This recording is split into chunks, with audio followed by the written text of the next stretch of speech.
Když někdo řekne Ethernet, spousta lidí si vybaví jen kabel, který strčíte do počítače, konzole nebo televize a je hotovo. Jenže Ethernet ve skutečnosti není kabel ani konektor, ale soubor standardů a pravidel, které říkají, jak se mají data v lokální síti chovat, aby z přenosu nebyl šum a chaos, ale něco, čemu se dá věřit, co se dá opakovat, měřit a diagnostikovat.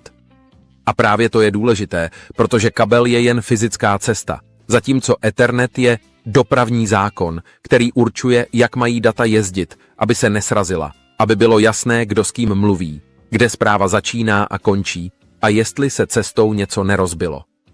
Hned na začátku je dobré oddělit dvě věci, které si lidi pletou pořád. A to je internet a lokální síť. Protože když doma řeknete, že vám nejde internet, často tím myslíte směs problémů od Wi-Fi signálu a routeru až po chybu poskytovatele nebo konkrétní aplikace. Jenže Ethernet typicky řeší hlavně dopravu dat uvnitř vaší lokální sítě, tedy mezi počítačem, switchem, routerem, televizí, NASem, herní konzolí, kamerami nebo přístupovým bodem. Nad Ethernetem pak běží další vrstvy jako IP a TCP, které řeší adresování, směrování přes cizí sítě, spolehlivé doručení a pořadí dat. Takže Ethernet si můžete představit jako pravidla provozu uvnitř 1/4, zatímco internet je dálniční a mezinárodní síť s jinými mapami, značkami a často i úplně jinými problémy. A teď si představte situaci, kterou zná skoro každý. Přijdete domů, něco se seká, video se načítá, ping vypadá jako horská dráha a vy si řeknete, že internet je dneska zase strašnej. Jenže pak vezmete kabel, zapojíte ho do notebooku, rozsvítí se kontrolky a najednou je to stabilní, jako by se nic nedělo.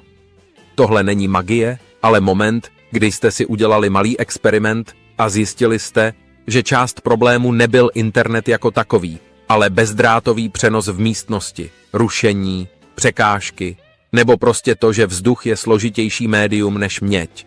A Ethernet v kabelu je proti tomu překvapivě nudná a tím pádem spolehlivá disciplína. Když vezmete do ruky běžný domácí síťový kabel, uvidíte konektor, kterému se lidově říká RJ45. I když technicky se u ethernetových patch kabelů mluví o modulárním konektoru 8 pozic, 8 kontaktů. Tedy o tom, že v konektoru je 8 pinů, které odpovídají 4 krouceným párům v kabelu.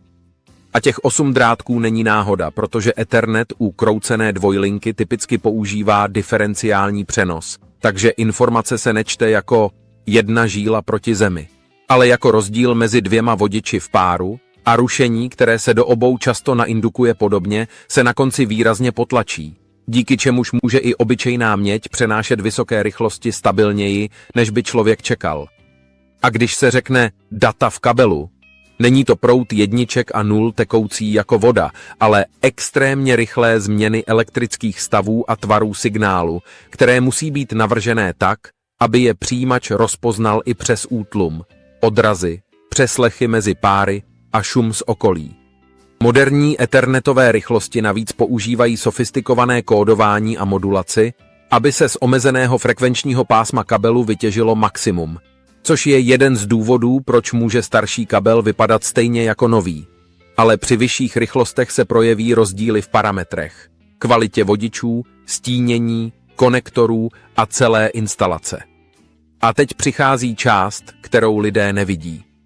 Když kabel zapojíte, zařízení si nejdřív musí domluvit, jak spolu budou mluvit, typicky přes vyjednání rychlosti a režimu přenosu, tedy jestli linka poběží na 100 megabitech, 1 gigabitu nebo víc, a jestli bude v plném duplexu, takže zařízení může zároveň vysílat i přijímat, aniž by se směry praly mezi sebou.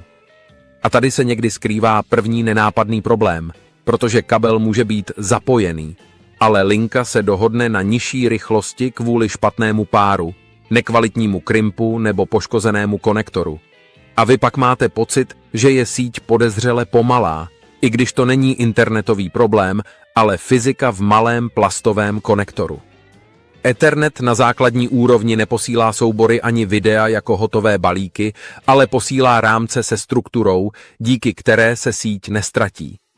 Rámec nese cílovou a zdrojovou MAC adresu, informaci o typu dat, užitečná data a nakonec kontrolní součet pro detekci chyb.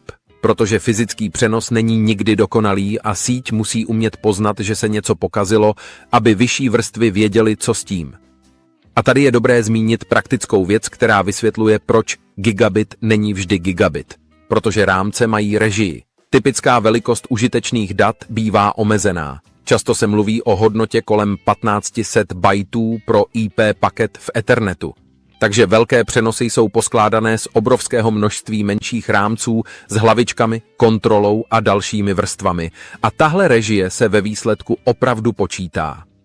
MAC adresa je identifikátor síťového rozhraní na lokální úrovni, typicky v délce 48 bitů. A i když se dá v některých situacích softwarově změnit, pořád platí, že v rámci jedné lokální sítě Ethernet adresuje zařízení právě přes MAC. To znamená, že když váš počítač komunikuje ven na internet, nejdřív posílá ethernetové rámce na nejbližší další skok v lokální síti, typicky na router, a až nad tím se řeší IP adresy, domény a to, že chcete otevřít web, což je přesně důvod, proč se v tom lidé ztrácí, protože vidí jen výslednou stránku, ale technicky jde o vrstvený systém, kde každá vrstva řeší jiný problém. Do hry pak vstupuje switch, který si lidé pletou s rozdvojkou. Jenže switch je přepínač, který se učí, na kterém portu vidí jaké MAC adresy a díky tomu posílá rámce cíleně jen tam, kam patří, místo aby je rozesílal všude.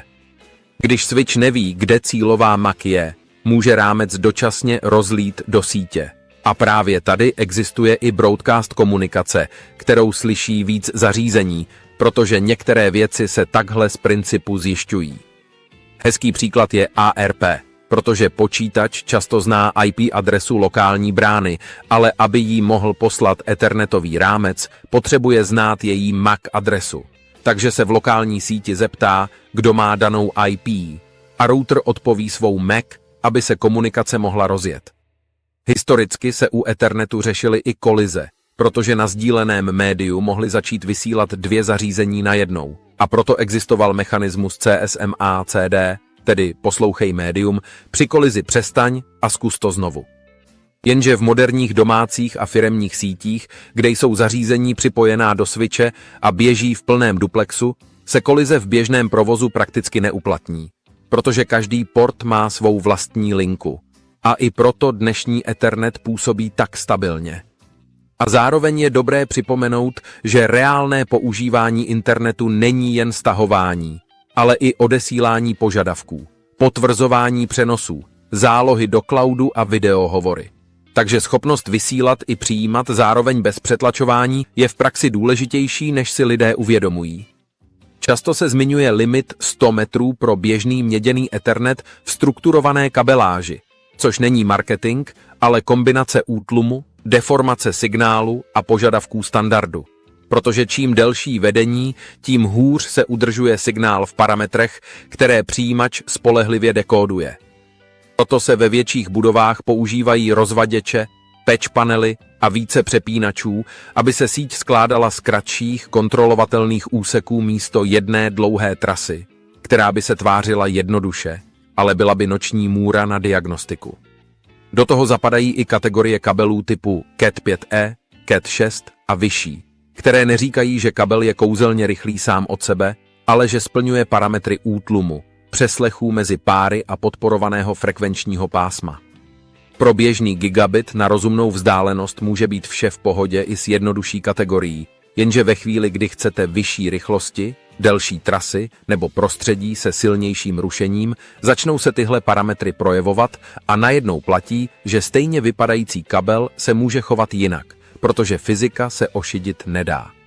Když se mluví o rychlosti, lidé často vidí jen údaj typu 1 gigabit za sekundu, jenže linková rychlost je jedna věc a reálná propustnost pro aplikace je věc druhá. Na cestě je režie rámců, nad tím IP, často TCP, které hlídá spolehlivé doručení, a pokud se někde objeví ztráty nebo přetížení, projeví se to zpomalením a opakováním přenosů a člověk má tendenci obvinit kabel, i když problém může být na trase k serveru, v přetížené aplikaci, nebo v tom, že disk nestíhá zapisovat tak rychle, jak síť posílá, takže se brzda tváří jako síť, i když je to ve skutečnosti úložiště.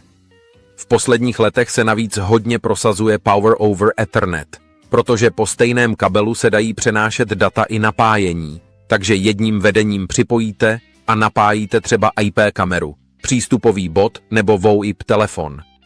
To znamená méně adaptérů, často vyšší spolehlivost a hlavně možnost mít napájení centralizované v PoE switchi, který můžete zálohovat UPS. Takže při výpadku proudu vám kritická síťová infrastruktura ještě chvíli běží, i když zásuvky po místnostech jsou mrtvé. A i když se doma nejčastěji potkáte s mědí, Ethernet existuje také po optice, kde se místo elektrických signálů přenáší světlo, a tím se dostanete na výrazně delší vzdálenosti a vysokou odolnost vůči elektromagnetickému rušení.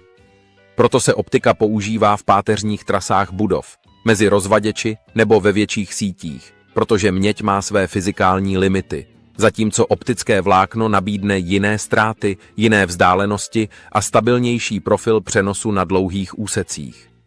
A tohle všechno dohromady je důvod, proč Ethernet přežil tolik dekád, protože jeho síla není v jednom kabelu ani v jedné rychlosti, ale v tom, že je to evoluční standard, který umí měnit fyzickou vrstvu, zvyšovat rychlosti a přidávat nové možnosti. A přitom si drží srozumitelný základ, že v lokální síti se posílají rámce podle jasných pravidel.